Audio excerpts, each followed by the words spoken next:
Assalamualaikum warahmatullahi wabarakatuh. Waalaikumsalam warahmatullahi wabarakatuh. Kenalin, nama aku Mas Tanta. Aku terlahir dari keluarga yang tiap tahun itu pindah kontrakan. Fix tiap tahunnya pindah kontrakan, ganti-ganti kontrakan. Makanya di keluarga kami nggak kenal namanya rumahku istanaku. Yang kami tahu rumahku rumah orang. Tahu kami. Dan sekarang ini kami baru pindah. Setiap 6 bulan sekali ya kan pindah ganti. Pindah ke rumah yang baru. Dan rumah sekarang ini tempat di mana orang beranggapan daerah itu tempatnya narkoba. Padahal aku setelah tinggal 2 atau 3 hari, nggak ada aku tengok yang pemakai narkoba. BD aja yang banyak.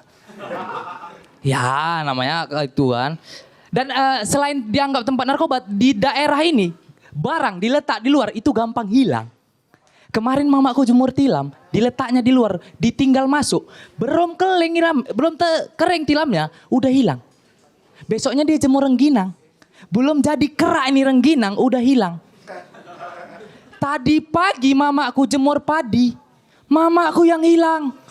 Padi siapa? Pandai-pandaian rumah ngontrak punya sawah kan? Gol. Ketangkap. Hilang. Pandai-pandaian gitu. Kebiasaan memang. Dan nggak cuman tempatnya aja, rumahnya juga fasilitasnya ya tipis-tipis lah. Namanya rumah kontrakan yang murah gitu.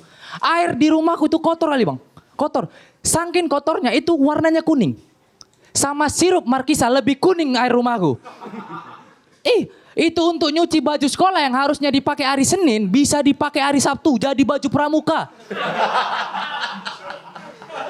Yang biasanya untuk pakai ikan hias cantik di air, tempatku jadi sepat ikan hiasnya.